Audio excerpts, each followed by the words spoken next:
Ada 3 pertanyaan mendasar yang patut kita renungkan, yaitu dari mana kita berasal, ada di mana kita sekarang, dan hendak kemana kita menuju.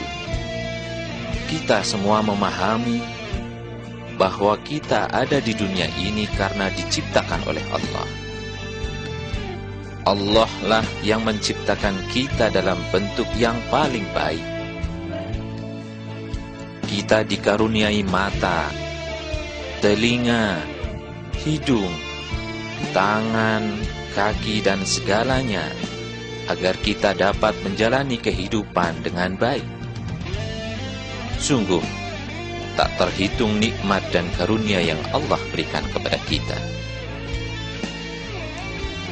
Coba kita bayangkan, bagaimana jika Allah mengambil kembali satu saja nikmatnya yang Dia berikan kepada kita. Contohnya, Allah ambil nikmat mata sehat, maka kita mengalami sakit mata.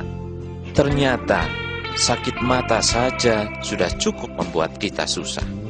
Pada mata kita terdapat banyak sekali organ mata, seperti pupil, lensa, kornea, dan retina. Ketika Allah ambil satu saja nikmat pada organ yang ada di dalam mata, kita sudah merasa kesusahan. Jadi betapa besarnya nikmat yang Allah curahkan kepada kita. Oleh karena itu, sepantasnya kita bersyukur kepada Allah.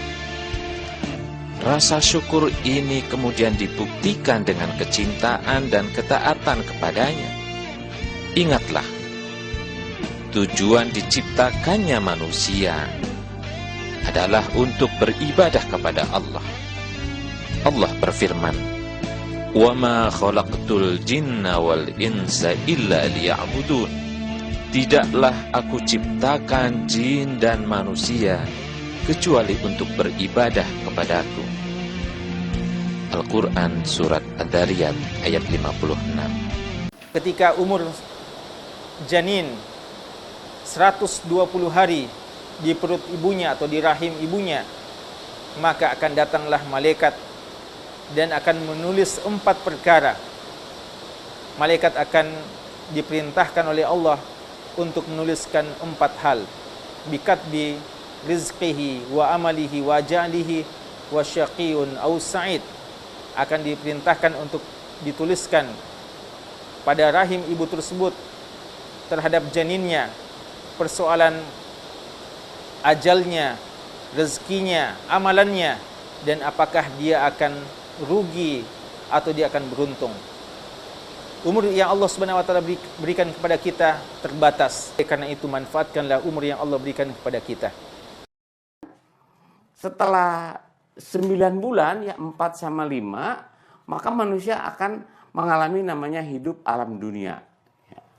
Di alam dunia ini manusia akan mengalami yang namanya proses pengenalan, yaitu usia bayi ya, balita 0 sampai 5 tahun.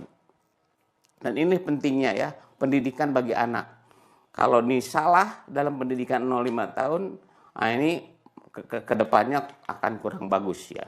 Maka di sini Allah memberikan waktu kepada ayah dan ibunya untuk mengurus, membina, mendidik anak usia 5 tahun ya.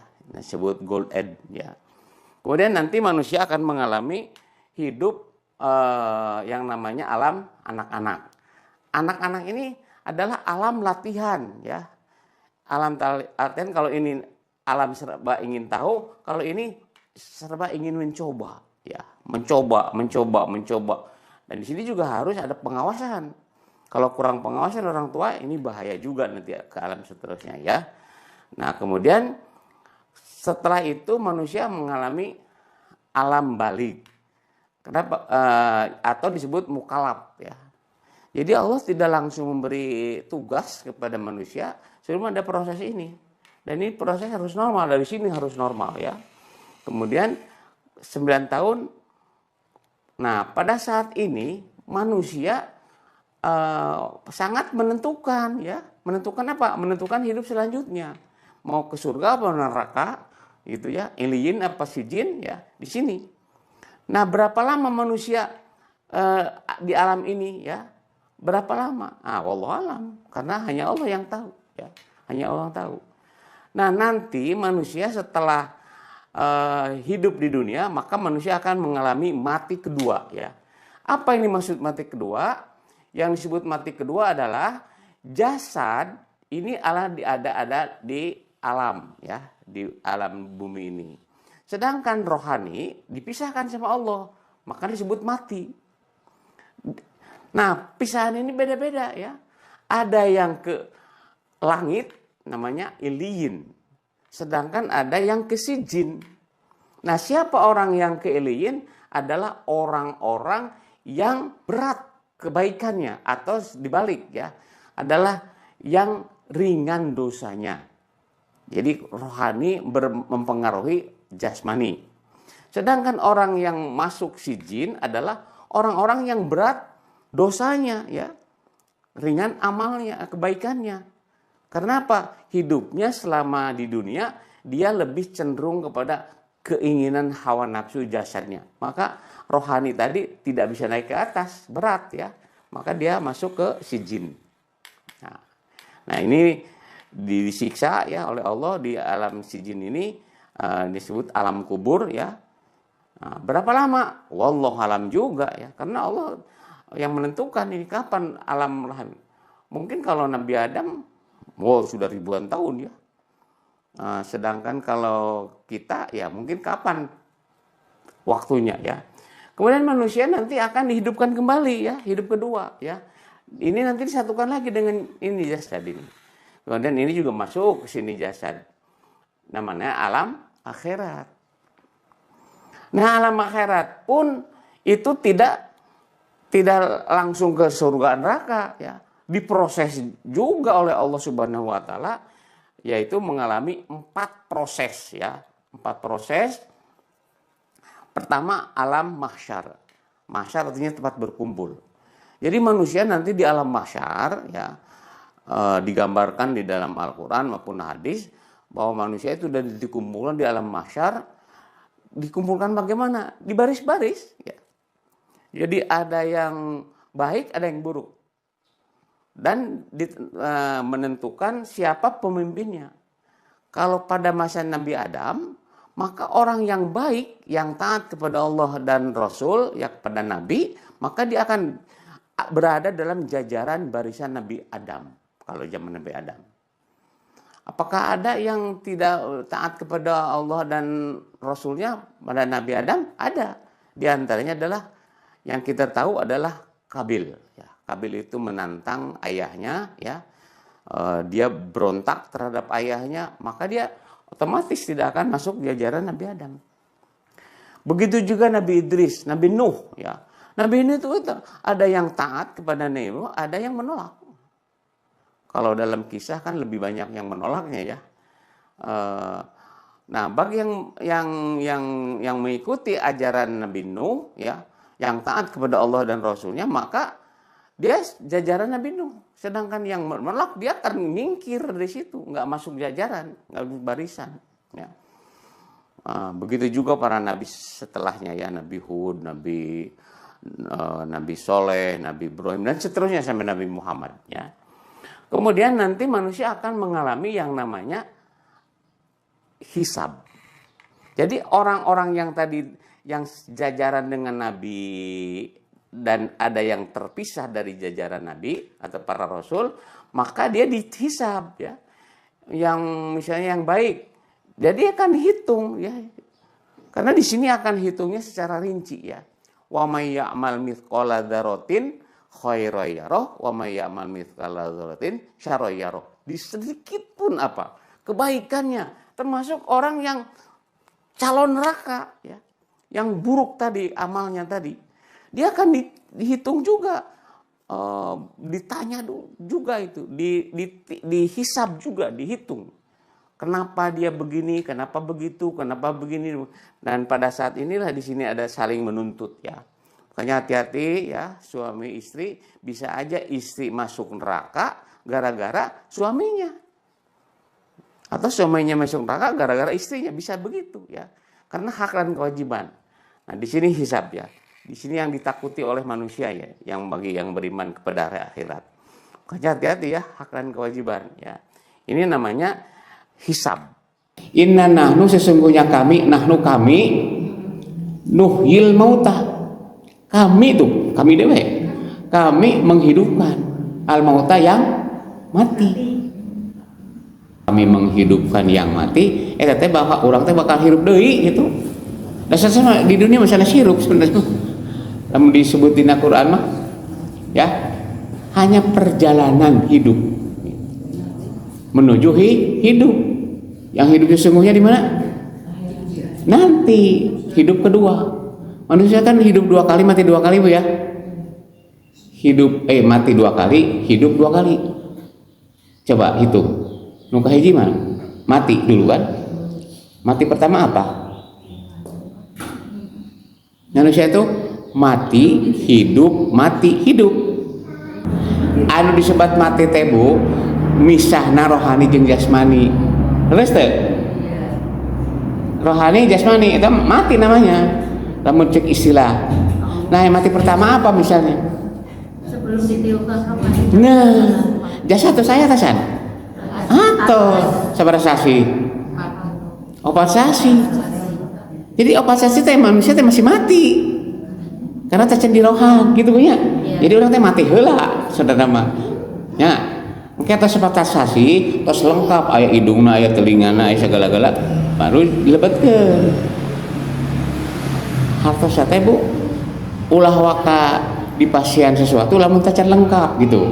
Maka Allah ciptakanna lengkapkeun heula kaki, tangan segala lengkapkeun. Kita tos lengkap usia 4 sasi dititipkeun ka Allah teh lebetkeun eta ngaranna hirup.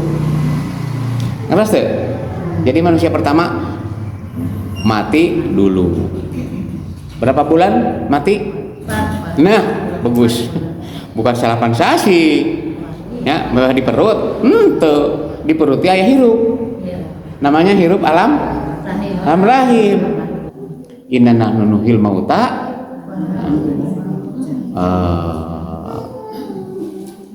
Anak tubuh. Nah, anak tubuh artinya kami mencatat apa? Kebaikan keburukan. Mithqala dzarratin khairan yarah. Walaupun sebesar zar. Zar itu karena zar itu satuan terkecil namanya. Terus yang kedua apa? Wa atharuhum. Wa atharuhum itu naon? Peninggalan atau bekas. Athar itu. Nah, dimaksud upamina dimaksud taros Rasulullah. Karena Rasulullah yang bisa menerjemahkan. Yang pertama apa? Sadaqatun jariyatun. Sedekah yang mengalir. Naon maksudna kan gitu meureun. Baru ulama menerjemahkan. Yang sebut sedekah jariyah, sedekah yang bisa dipakai lama gitu.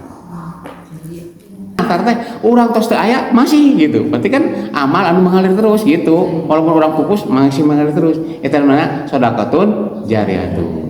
Diterjemahkan ini kepada ulama naon eta misalnya gitu kan? Ngabangun masjid misalnya kan gitu. Naon Ibu? Naon Ibu? Masjid unggul? Henteu. Majlis taklim itu takmir. Sami teh ge. Naon deui? Hah? Pesantren. Naon deui? Hah? Jalan. Bagus. Apa saja yang digunakan untuk masyarakat kita namanya jariyatun. Jembatan Bu. Jariyah tidak? Jariyah. Kenapa jariyah? Dipakai untuk orang mencari nafkah. Betul nggak? Jadi Ibu jangan masjid aja orientasinya. Masjid. Akhirnya masjid garagah di Indonesia teh. Mereka ya, mesinnya kosong. Karena berpikirnya lamun sedekah di masjid mah pahala gede. Itu dipakai. Ya. Jadi yang sedekah mengalir. Termasuk Ibu sebut apa sedekah jariyah Bu. Ibu masihan jilbab atau kerudung atau naon mereka ke orang anu teu gaduh kemudian diangkut terus. Ya. diangguk gitu, diangguk sholat. Ibu sanaos anjeunna kenging pahala, ibu ge kenging kacipratan. Tidak mengurangi pahala dia. Makanya ibu dong lebar eta acup teh ngajejer lemari ngajejer. Nu hujung konek